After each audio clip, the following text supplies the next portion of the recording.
اور اس کتاب کو جو تمہاری طرف نازل ہوئی ہے قرآن مجید، اس کو جب تک کہ تم نافذ نہیں کرو گے تمہاری کوئی حیثیت نہیں ہے، تم کسی چیز پہ بھی قائم نہیں ہو۔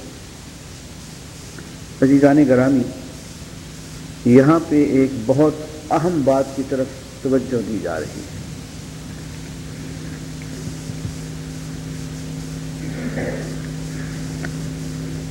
اس کی میں نے پچھلے سال بہت تشریح کی تھی، وابتغوا الیہ الوسیلہ کی، میں کر دیتا ہوں۔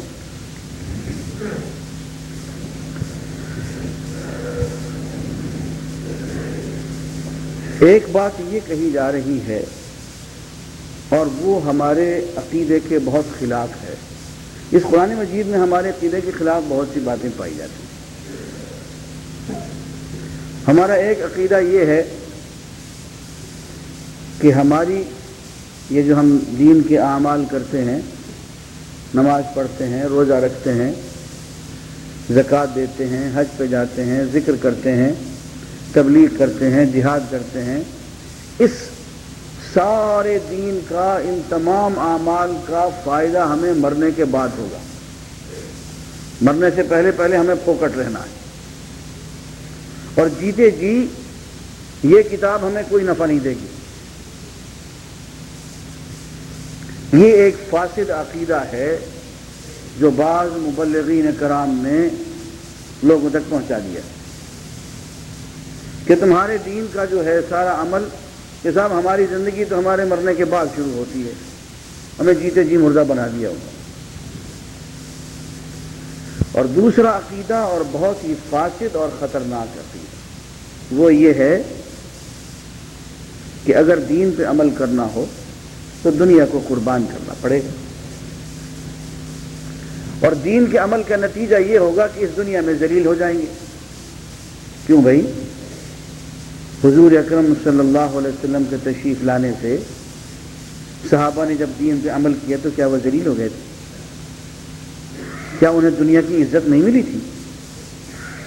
کیا دنیا ان کی نہیں سنور گئی تھی؟ تم کس بنیاد پہ یہ کہتے ہو؟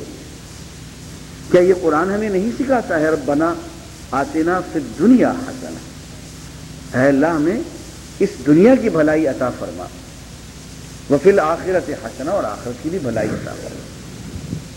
ہماری دنیا بھی بھلی ہو، آخرت بھی بھلی ہو۔ یار دنیا میں ہم ٹھوکریں کھانے کے لیے پیدا ہوئے ہیں؟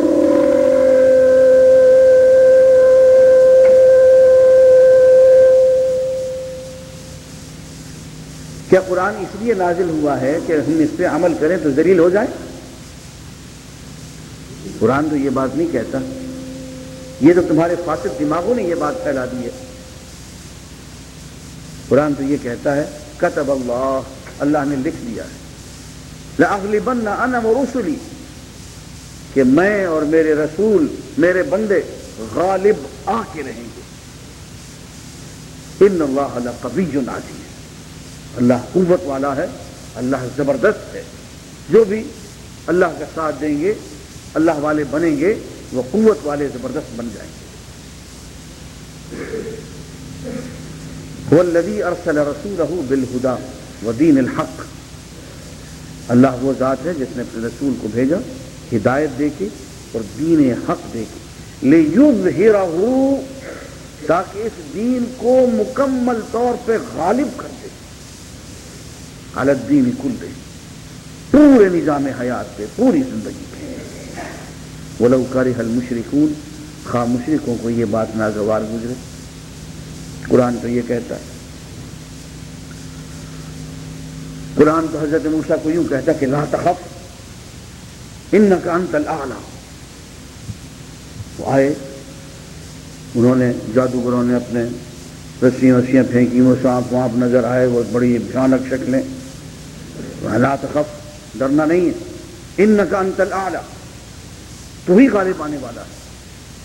مومنین سے کہا گیا لا تہنوا، کمزور نہ پڑو، ولا تحزنوا، اور غم نہ کھاتے پھرو، انتم الاعلون، تم ہی غالب آنے والے ہو، تم ہی فتح یاب، تم ہی حاکم بن کے رہنے والے ہو، ان کنتم مؤمنین، اگر تم مومن ہو۔ اگر تم سچ مچ ایمان والے ہو۔ تو عزیزان گرامی، قرآن ہمیں غلام بنانے کے لیے نہیں آیا، قرآن ہمیں اس لیے نہیں آیا کہ ہم اس دنیا میں ٹھوکریں کھاتے پھریں، ہم بھیک مانگتے پھریں، ہم قرض لیتے پھریں، ہم چونکہ دوسروں کے پیچھے چٹکھاتے پھریں۔ قرآن اس لیے تو نہیں آیا، اللہ کا رسول ہمیں ذلیل کرنے کے لیے تو نہیں آیا بھیجا گیا، اللہ کا رسول تو ہمیں عزت دینے کے لیے آیا ہے، اس دنیا میں بھی اور آخرت میں بھی۔ اس لیے اب اس آیت پر ذرا غور کریں۔ فرمایا کہ اگر اہل کتاب ایمان لے آتے اور تقوی اختیار کر لیتے تو ہم ان کی ساری برائیاں دور کر دیتے، ان کے سارے گناہ معاف کر دیتے اور ان کو جنات النعیم میں نعمتوں والے باغات میں داخل کر دیتے۔ اور اگر وہ تورات کو اور انجیل کو اور پھر تورات اور انجیل کے لیٹسٹ ایڈیشن اس قرآن کو وہ اگر نافذ کر دیتے، اس پہ ٹھیک ٹھیک ایمان لے آتے اور اس کو قائم کرتے، نافذ کرتے، تو پھر زمین سے بھی ان پہ خون برستا، رزق آتا، ان کے پاؤں کے نیچے سے بھی رزق ابلتا، اور یہ زندگی، یہ دنیا کی زندگی وہ مزے سے گزارتے۔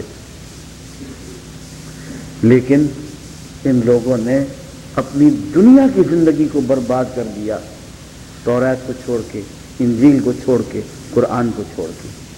یہاں سے یہ بھی معلوم ہوا میرے دوستو کہ ہماری معاشی ترقی، ہماری دنیاوی ترقی قرآن سے وابستہ ہے۔ قرآن یہ کہہ رہا ہے کہ اگر تم اللہ کی بات مانو، اللہ کے رسول کی بات مانو، تورات، انجیل اور قرآن کو اگر تم نافذ کرو، اس کی دیے ہوئے قانون کو، شریعت کو نافذ کرو، تو آسمان بھی تم پہ رزق برسائے گا، زمین بھی نیچے سے رزق اگلے گی۔ ہم سے تو وہ امریکی مصنف گنر مرڈال ہی اچھا، جس نے یہ لکھا اور یہ کہا کہ معاشی ترقی کا راز غیر معاشی اصولوں میں ہوتا ہے، معاشی ترقی کا راز امانت اور دیانت میں ہوتا ہے۔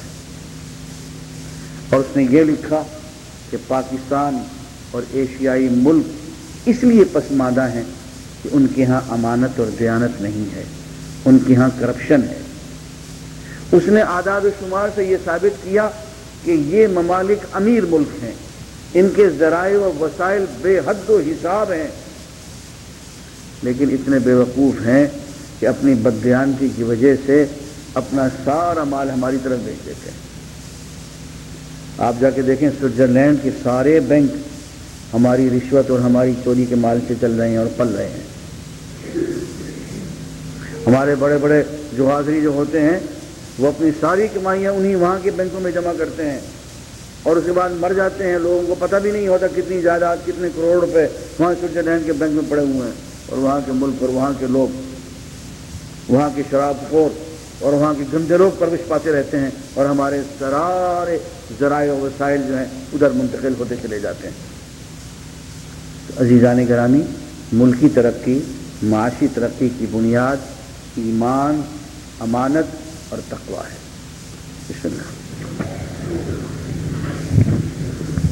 بسم اللہ الرحمن الرحیم۔ لعن الذین کفروا من بنی اسرائیل علی لسان داؤد وعیسی ابن مریم۔ بنی اسرائیل میں سے جن لوگوں نے کفر کیا ان پر داؤد اور مریم کے بیٹے عیسیٰ علیہ السلام کی بد دعا سے خدا کی پھٹکار پڑی، لعنت پڑی۔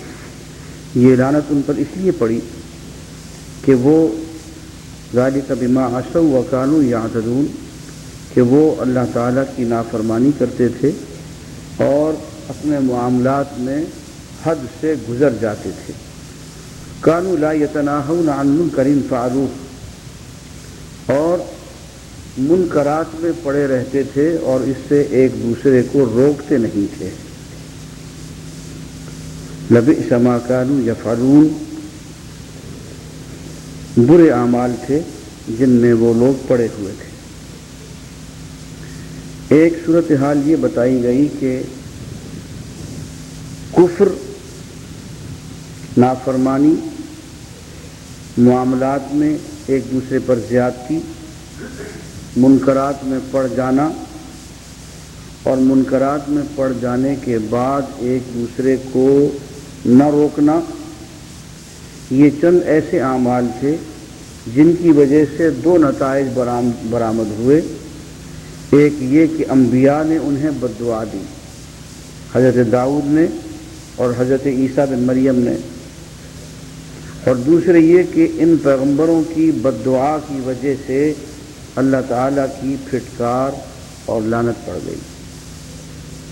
اس سے معلوم ہوا کہ اگر یہ کیفیت پیدا ہو جائے کسی گروہ میں، کسی قوم میں، تو اللہ کے بندے، اللہ کے رسول انہیں بد دعا دیتے ہیں، اور اس بد دعا کے نتیجے میں ان پہ اللہ کی پھٹکار پڑ جایا کرتی ہے۔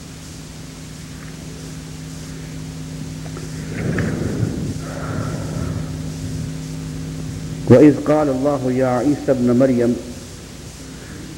جب اللہ تعالیٰ قیامت کے دن یوں کہیں گے کہ اے عیسیٰ بن مریم، اَأَنْتَ قُلْتَ لِلنَّاسِ، کیا تو نے کہا تھا لوگوں سے اتخذونی و امی الہین من دون اللہ، کہ مجھے چھوڑ کے، اللہ کو چھوڑ کے عیسیٰ علیہ السلام کو اور عیسیٰ بن مریم کو خدا بنا لو؟ تم نے یہ کہا تھا ان سے؟ تو یوں لگتا ہے کہ ایک دربار الہی ہوگا جس میں اللہ تعالیٰ پوچھیں گے لوگوں سے کہ تم نے عیسیٰ علیہ السلام کو خدا کیوں بنا لیا، مریم علیہ السلام کو خدا کیوں بنا لیا؟ تو وہ جواباً یہ کہیں گے جی ہمارے نبی کا یہی حکم تھا، عیسیٰ علیہ السلام کا یہی حکم تھا۔ تو اللہ تعالیٰ فوراً عیسیٰ علیہ السلام سے پوچھیں گے کیوں میاں تم بتاؤ، تم نے ان لوگوں سے یہ یوں کہا تھا؟ تو عیسیٰ علیہ السلام جواب دیں گے، قال، یوں کہیں گے، سبحانک، اے اللہ تو پاک ہے، ما یکون لی ان اقول ما لیس لی بحق، میرے لیے کیسے ممکن ہے کہ میں وہ بات کہوں جس کا مجھے حق ہی نہ ہو۔ ان کنت قلتہ فقد علمتہ، اے اللہ